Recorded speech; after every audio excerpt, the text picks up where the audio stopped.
There was only the sound of Eagle's heels on the marble, sharp and steady, like a countdown to something no one in that supermarket could yet see coming. It was a Monday morning in Port Harcourt, and Eagle Welkins stood in the middle of her supermarket like a queen inspecting her kingdom. The building was 3 floors of gleaming shelves, cold air conditioning, and staff who moved a little faster whenever she was near. Her name was on the sign outside in gold letters, Welkins Supermarket, and everyone who walked there knew that name meant 2 things, money and fear. She was 36 years old, tall, always dressed like she was going somewhere important, even when she wasn't. Today, it was a cream-colored gown that fit her like it had been sewn onto her skin, and a pair of sunglasses pushed up into hair that cost more than most of her workers earned in a month. She did not need the sunglasses indoors. She wore them anyway because they made people nervous, and Igor liked it when people were nervous around her. She had grown the business into what it was today through sheer will, expanding 1 branch into 3, then 3 into 5, until the Welkins name meant something across the whole city. She rarely spoke about how it all began, and she liked it that way. The past was not a place she visited. What mattered to her was the present, the branches, the numbers, the staff who answered to her. And because she had worked hard to get here, she believed, without question, that anyone who had not gotten here too simply hadn't tried hard enough. Poverty to Igor was not bad luck. It was not sickness or misfortune or a country that made promises it never kept. It was laziness, wearing a sad face to get sympathy. "Oga, good morning, ma," said one of the security men as she passed the entrance. Igor did not answer him. She never did. She simply nodded. By 9 o'clock, she was in her office on the top floor, going through the weekly sales report with her assistant, a thin, anxious young man named Chidi, who had learned the hard way never to bring her bad news without also bringing a solution. "Ma, the Trans-Amadi branch made 12% less than last week," Chidi said carefully. Igor did not look up from her laptop. "And why is that my problem? Is it me that is standing at the till, scanning items slowly, chatting instead of walking?" "No, ma. I think maybe the fuel scarcity affected." "Fuel scarcity." Igor finally looked up, and her eyes were flat and unimpressed. "Chidi, people will always find an excuse. Fuel scarcity did not stop me from opening this supermarket every single day. It did not stop me from getting to work by 6 a.m. while other people were deciding whether to wake up. If your staff cannot manage themselves in hard times, then hard times will manage them out of a job. Tell the branch manager I want an explanation by Friday, and if the numbers do not improve, I will replace half of the staff myself." Chidi wrote it down without another word. This was Igor. She did not believe in soft landings. She believed the world had been hard on her, and so she owed the world nothing gentle in return. Her love life followed the same pattern as her business philosophy: ruthless standards and very little patience for anyone who fell short of them. Later that afternoon, a man named Tunde came to see her, the 3rd man that month to try his luck. He was handsome, well-spoken, drove a decent car, and worked as a civil engineer with one of the construction firms building a new estate on the outskirts of town. He had met Igor at a wedding 2 weeks ago and had been trying to get her attention ever since. They sat in her office and he made polite conversation, complimenting her supermarket, her taste, her success. Igor listened with the patient, distant expression of someone waiting for a salesman to get to the point. "So," she said, cutting through his small talk, "what exactly do you do?" "I'm a civil engineer, I told you." "Yes, but what does that mean? How much are you making in a month? Do you own property? Do you have your own company, or are you still working under somebody?" Tunde blinked, caught off guard by the bluntness. I work with a firm. I'm doing well. I have a car, an apartment in GRA. Rented or owned?" He hesitated. "Rented, for now." Igor smiled, but it was not a warm smile. It was the smile of a woman closing a file. "Tunde, I seem like a nice man, but I did not build all of this." She gestured around her office, at the window overlooking the loading bay, where trucks came and went all day, to sit beside a man who is still renting his own roof. I am not trying to be cruel. I am simply being honest. When you have something to show me that matches what I have built, come back. Tunde left quietly, his pride bruised, and Ego did not think of him again after he shut the door. It was always the same. Doctors, bankers, a lawyer once, even a young politician's aide who drove a car nicer than hers. None of them were ever quite rich enough, quite established enough, quite equal to her. She was not looking for love. She was looking for a mirror, someone whose success could stand beside her own without shrinking it. And so far, nobody had. That same week, a mother named Mommy Fola came looking for work. She was perhaps 62, with grey threading through hair she kept covered in a simple wrapper of a scarf, and hands that had clearly known decades of labor. She walked with the slight stoop of someone whose back had carried more than its share of burdens, but her eyes were sharp, and there was something quietly dignified in the way she held herself, even as she waited outside the staff entrance for over an hour before anyone agreed to see her. She was hired as a cleaner.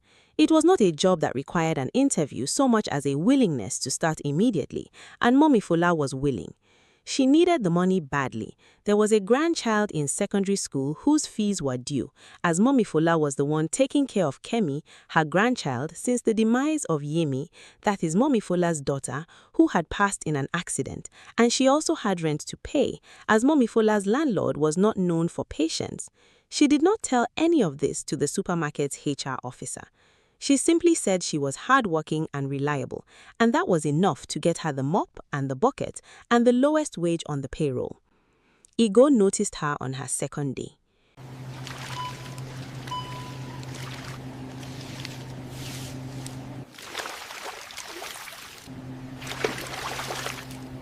"You," Ego said, stopping in the aisle where Mommy Fola was mopping near the dairy section. "Is this how you call this floor clean? Look here." She pointed at a spot near the shelf where a faint streak of moisture had dried unevenly. "Do it again." "Yes, ma," Mommy Fola said quietly, and began again without complaint. It became a pattern. Ego seemed to find Mommy Fola wherever she was working, and she never simply corrected her. She corrected her loudly in front of customers, in front of younger staff, as though the old woman's age made her a convenient example rather than someone deserving of quiet instruction. She would call her slow. She would ask in front of others whether her children were ashamed of what their mother had become. She would dock small amounts from her pay for infractions so minor that other supervisors would never have noticed them. Mommy Fola endured it the way she had endured most things in her life, silently, her jaw tight, her eyes lowered, because a woman with a grandchild's school fees to pay could not afford the luxury of pride. Most times, she thought of her daughter who had died in an accident and wondered why life was so cruel to her. Her daughter was doing well financially until her sudden death, and when her son-in-law remarried 1 year later, she had no choice but to take care of her grandchild all by herself, without the support of anyone. The other staff whispered about it sometimes in the break room when Ego was safely upstairs in her office. "Madame should leave that woman alone," one of the younger girls muttered once. "She's just trying to survive like the rest of us." But nobody said it to Ego's face, because everybody understood without being told twice what happened to people who challenged her. It was on a rainy Thursday evening, as the supermarket was beginning to empty of its evening crowd, that Ego met Patrick. She had gone down to the ground floor herself, a rare thing since she usually let her managers handle the shop floor, to check on a delivery of imported wines that had arrived late. She was standing near the entrance, arms folded, watching 2 of her workers unload boxes, when a man walked in shaking rain from his umbrella, laughing at something on his phone before he even looked up. He was tall, dressed simply, a plain shirt, trousers that had clearly not been chosen to impress anyone, and there was an easy warmth to him that Ego noticed before she noticed anything else. He glanced up, saw her watching, and smiled the way people smile at strangers who happen to be looking in their direction, not flirtatious, just kind. "Evening," he said. "Terrible weather to be shopping in, isn't it?" Ego, who had a ready answer for every man who dared speak to her without an invitation, found herself simply saying, "It is." They ended up talking near the entrance for almost 20 minutes, sheltering from a downpour that showed no sign of stopping. His name was Patrick. He made her laugh twice, which was rare, and he asked about her day the way people ask when they actually want to know the answer, not just to fill silence before asking for her number. And strangely, for the first time, Ego did not ask him the question. She did not ask what he did for a living, how much he made, whether he owned his own house. She simply enjoyed standing there, rain drumming against the glass doors, talking to a stranger who made her feel, for 20 minutes, like an ordinary woman rather than an empire with a name on a gold sign. By the time he asked for her number, she had already decided to give it to him. She did not yet know his surname. She did not know what he did for work. She only knew that something about Patrick felt different. 3 weeks passed, and Ego found herself doing something she had not done in years, waiting for her phone to ring. Patrick called most evenings, always around the same time, after the day's work had quieted down for both of them. Their conversations stretched long past midnight sometimes, filled with the kind of easy laughter Ego had almost forgotten she was capable of. He asked about her childhood, her dreams, the things that frightened her, and she found herself answering honestly, without the guarded edge she wore for everyone else. With Patrick, she did not feel like she had to defend her success or prove her worth. She simply felt like a woman being listened to. What struck her most was that he never once asked about her money. He never hinted at what she could do for him, never steered the conversation toward her supermarket or her houses or her cars. He asked about her, not her assets, and it left Ego strangely off balance, the way a person feels when they set down a heavy bag they have carried for so long they forgot it had weight. Patrick, for his part, kept a part of himself quietly hidden. He worked with a state task force, the kind of job that came with long, unpredictable hours and conversations he was not permitted to bring home. He had learned, over the years, that some women grew nervous around a man who investigated other people for a living, and others grew a little too interested, drawn to the idea of a uniform rather than the man wearing it. With Ego, he wanted neither reaction. He wanted her to fall for him, for his humor, his patience, the way he remembered small details she mentioned only once, not for a title. So, when she asked, lightly, what kept him so busy during the day, he simply said he worked for the state government, handled compliance issues, and left it at that. It was not quite a lie. It was simply not the whole truth, saved for a moment he trusted would come naturally.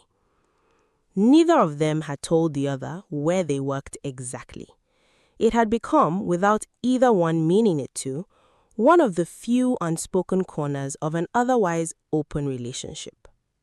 Ego's evenings grew warmer, but Mrs. Fuller's days grew harder. She was 62 years old, though the ache in her knees some mornings made her feel closer to 80.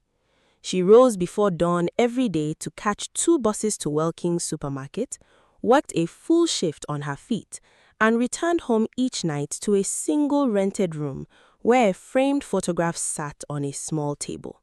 Her late husband and her only daughter who had passed. There was also her grandchild, Kemi, a bright girl in her final year of secondary school, whose school fees Mrs. Fuller paid in installments she could barely spare. It was for Kemi that she endured everything. The humiliation, the aching back, the small cutting comments Ego seemed to have an endless supply of. Mrs. Fuller had not always lived this way. There had been a time, decades ago, when her husband's business had done well enough that she never imagined herself scrubbing another woman's floors in her 60s. But businesses failed, husbands died, and her only daughter demise. She never spoke of any of this at work.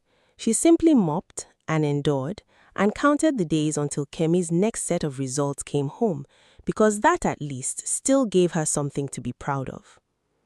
After their relationship began, Patrick had never once visited Ego's workplace. Their relationship had unfolded mostly at restaurants, at her house, on long drives along the waterfront, places chosen, without either of them saying it out loud, to keep their two worlds comfortably apart. But on a bright Thursday afternoon, with a rare free hour between assignments, he decided to surprise her. He did not know which branch Iggo's was exactly. She had mentioned the business in passing, called it the supermarket, the way people speak of something so familiar they forget it needs explaining. So he simply drove to the largest one he knew, the flagship branch downtown, with the gold letters over the entrance, thinking he might buy a small gift and ask an attendant to point him toward wherever she happened to be that day. He walked in with a bounce in his step, already composing the surprised look he hoped to see on her face. He did not get that far. Near the dairy aisle, a small crowd had gathered, customers pausing mid-shop, staff frozen where they stood, around a scene that made Patrick's stomach drop before his mind had even finished processing it. A woman in an expensive cream gown was standing over an elderly cleaner, her voice raised loud enough to carry across the entire floor. How many times have I told you people can't even mop a floor properly? Is it too much to ask, or is old age now an excuse for laziness too? The old woman, small, gray-haired, gripping her mop with trembling hands, tried to answer, tried to apologize, but the words seemed to catch somewhere in her throat. And then it happened. The woman in the cream gown raised her hand and slapped the old cleaner across the face, the sound of it sharp enough to silence the entire aisle. Patrick stood frozen, disbelief opening slowly over him. As for one confused second, he told himself this had nothing to do with him. A stranger's cruelty in a stranger's supermarket, something to report to security and walk away from. But as the woman turned, breathing hard, straightening her gown as though nothing significant had occurred, Patrick's blood cooled. It was Iggo. Not a stranger, not someone else's cruelty. Iggo, the woman who asked about her day every evening, who had laughed with him under a raining awning 3 weeks earlier, who he had begun quietly to imagine a future with. He did not have time to process the wave of horror crashing through him, because at that moment, the elderly woman's knees buckled. She swayed once and then collapsed to the tiled floor, her mop clattering beside her, a small gasp escaping the gathered crowd. Iggo's expression flickered for half a second, something that might have been alarm, before she stepped back, as though the collapsed woman were an inconvenience rather than a human being in danger. Patrick did not think. He simply moved, pushing through the frozen crowd. Hang on! Dropping to his knees beside the elderly woman, checking her breathing, calling for someone to bring water, to call an ambulance. It was only as he lifted her gently, preparing to carry her out to his car himself, rather than wait for help that might not come fast enough, that he looked up and met Iggo's eyes properly for the first time since they had met.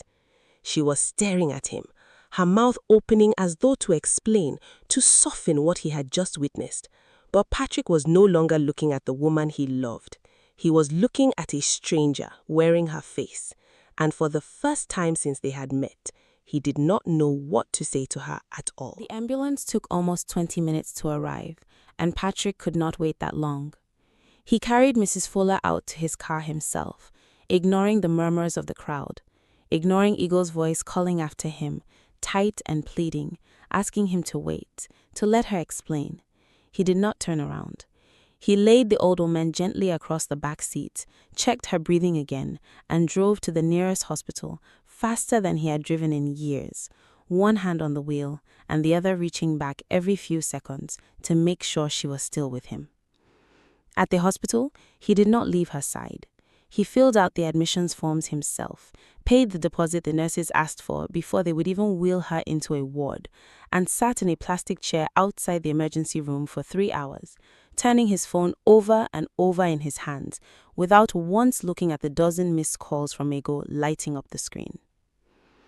When the doctor finally came out to tell him Mrs. Fuller was stable, exhaustion, dehydration, and the shock of the blow, nothing that rest and proper care could not heal, Patrick allowed himself, for the first time since the dairy aisle, to breathe fully. He went in to see her once she was settled and found her awake, embarrassed, apologizing to him for the trouble, as though she were the one who owed something. "You have nothing to apologize for," he told her, pulling a chair close to the bed. "Nothing at all." She studied his face for a long moment, the kindness in it, the anger still simmering just beneath the surface. "You know her," she said quietly. It was not a question. Patrick did not answer right away. "I did. I thought I did." He gave Ego 2 days before he went to see her.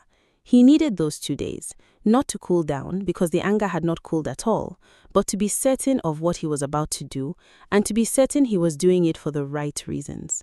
When he finally arrived at her house, she opened the door looking like she had not slept, her usual composure stripped away, replaced by something raw and frightened. "Patrick, please," she started immediately. "Let me explain. You don't understand how it is, running a business, keeping staff in line." "I understand exactly how it is," he said, his voice quiet but hard. "I watched you do it. I watched you humiliate a 62-year-old woman in front of an entire supermarket. And then I watched you strike her so hard, she collapsed. There is nothing to explain, Ego. I saw it with my own eyes. It won't happen again. I'll apologize to her. I'll pay her hospital bills myself. You're right that you'll pay her hospital bills," Patrick said, "but not because it will make this go away." It was only now that he told her the truth he had kept from her for 3 months, that he was not a man who handled vague compliance issues for the state government, but an investigator with a task force that dealt, among other things, with cases of assault and abuse of workers. He had not told her sooner because he wanted her to know him first before she knew his title. Now, he said, his title was the only thing standing between Mrs. Fuller and a woman who believed money could erase anything. Ego's face went through disbelief, then fear, then something close to desperation. "You would do this to me after everything?" "I'm not doing anything to you," Patrick said. "You did this to yourself. I'm simply making sure it doesn't disappear the way everything else in your life disappears when you write a check." The arrest happened 3 days later, quietly, without the drama Ego had imagined in her worst moments. No cameras, no crowd. Just 2 officers arriving at Welking's supermarket's headquarters with a warrant, and Ego being led out past staff who watched with expressions she could not quite read. Relief, some of them.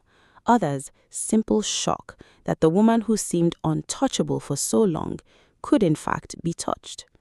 She called every lawyer she knew. She offered settlements, first modest, then increasingly large, hoping someone, somewhere, could make the charges vanish the way inconveniences always had before.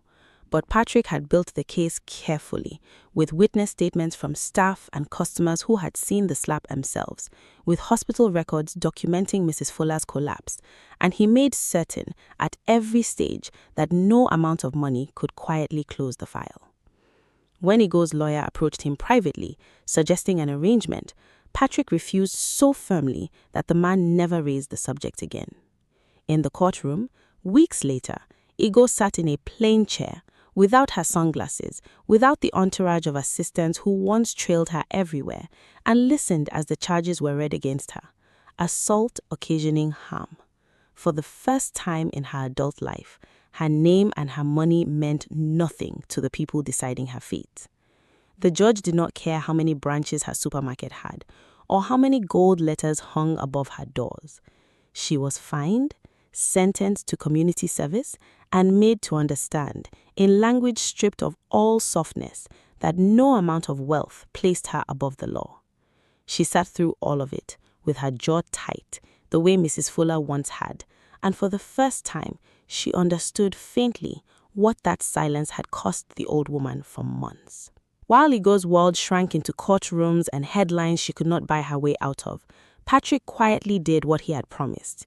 He paid off the remainder of Mrs. Fuller's hospital bill in full, refusing to let her repay even a portion of it. When she was discharged and strong enough to think about the future, he sat with her in her small rented room and asked her, gently, what she had always wanted to do before life had narrowed her choices down to a mop and a bucket. It turned out Mrs. Fuller had once run a small tailoring business decades ago before her husband's company collapsed and took her savings down with it. Her hands, worn as they were, still remembered how to work a sewing machine. Patrick helped her rent a small shop space, bought her a machine and enough fabric to begin, and made sure Kemi's school fees were paid through to graduation. He did not do it for recognition, and he asked for nothing in return. He simply believed that dignity once stolen from someone deserved to be handed back in full. Mrs. Fuller cried the day her shop opened, not from sadness, but from the strange, unfamiliar feeling of being seen as a person again, rather than a convenient target for someone else's cruelty. Ego, meanwhile, sat alone in her big house many nights afterwards, surrounded by everything she had ever worked for, the cars, the properties, the gold letters over 3 floors of shelves, and found for the first time that none of it could keep her company. She thought often of Patrick, of the 20 minutes they had spent laughing under a rainy awning, back when she had not yet asked him what he did for a living, back when she had simply enjoyed being an ordinary woman talking to a stranger who made her laugh. She understood now, far too late, it was the one relationship in her life she had not tried to measure or weigh, and it was the one that had shown her, more clearly than any courtroom, exactly what she had become: cruel. Her money had built an empire. It had never once taught her how to be kind. Thank you for watching. I hope you enjoyed watching. Kindly subscribe to this channel if you have not done so already. Like this video please, and kindly share out this video to your loved ones. Until I come your way with another story, for now from me, it is bye.